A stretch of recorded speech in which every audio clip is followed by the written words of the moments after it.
Preverjali smo izjave, ki zadevajo na tisoče ljudi, od samostojnih podjetnikov do zaposlenih, pa vse do vprašanja javnega dolga in odločitev KPK. Začnimo pri prvi izjavi predsednika Preroda Vladimirja Prebiliča. Koliko imamo samostojnih podjetnikov in kakšna prepoved dejansko velja za normirance?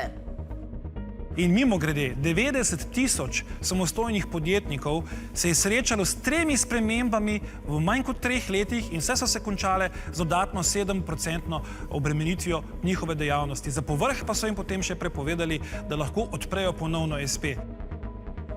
Po podatkih Ajpesa je bilo konec decembra lani 121 255 samostojnih podjetnikov. Od 1. januarja letos velja, če si bil normiranec in si zaprl dejavnost, moraš za ponovni vstop počakati 5 davčnih let. Svoboda je konec januarja v Državni zbor vložila predlog novele zakona, ki ukinja 5-letno prepoved in predlaga takojšnjo vrnitev pod pogojem, če bodo prihodki pod določenim pragom, sicer pa po 3 letih. In še, to velja samo za normirance, ne za vse samostojne podjetnike. Ker je samostojnih podjetnikov prek 121 tisoč in ne 90 tisoč, kot trdi Prebilič, in ker velja trenutno 5-letna prepoved za normirance, smo izjavo označili kot nepravilno. Dodatna obremenitev za vse ne velja v višini 7%, za tiste s prihodki do 60 tisoč je ostala enaka 4%. Je božičnica res nova dajatev, nov davek, kot trdi prvak Nove Slovenije Jernej Vrtovec? Božičnica, kot je zdaj pripravljena strani te vlade, je dejansko nova dajatev.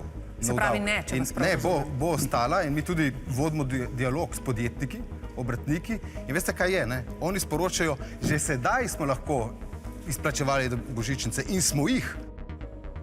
Izjavo Vrtovca je z rubriko Dejstva komentiral pravni strokovnjak dr. Marjan Kos.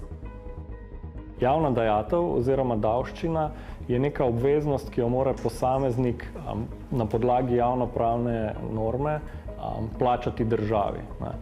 V primeru božičnice gre pa v bistvu za neko pravico do izplačila nekega denarnega zneska iz delovnega razmerja, tako da pravno gledano božičnica ni davek, niti ni davščina oziroma javna dajatev, ampak je neka pravica, ki gre posamezniku iz delovnega razmerja. Je pa prisilna, to pa drži. Ker božičnica ni davek, ampak obveznost delodajalca do delavca, izjava Vrtovca ne drži.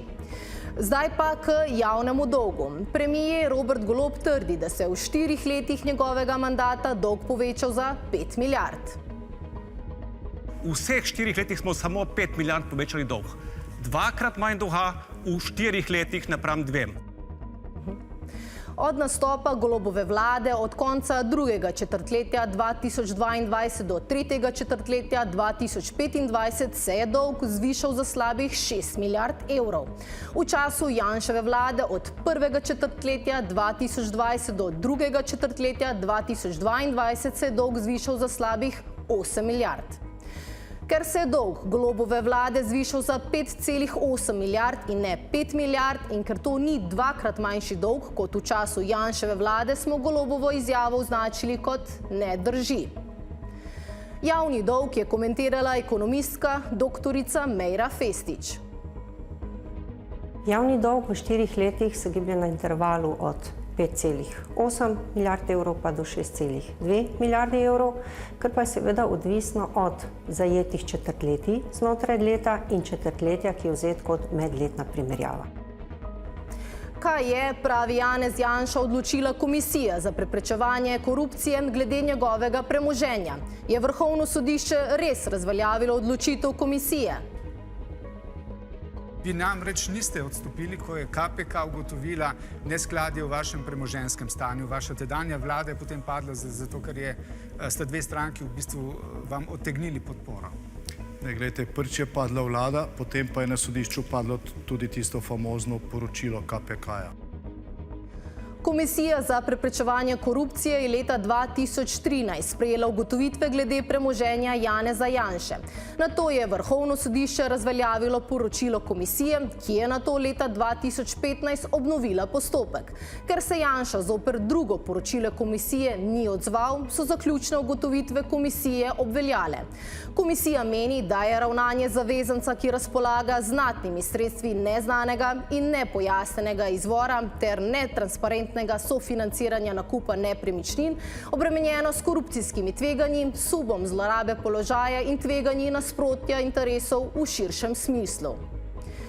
Ker Janša ni dejal, da je komisija v nadaljevanju postopka sprejela zaključne ugotovitve, smo njegovo izjavo označili, da ne drži. Na 24ur.com smo objavili ostale izjave, ki smo jih preverili. V oddaji 24 ur pa nadaljujemo ta četrtek.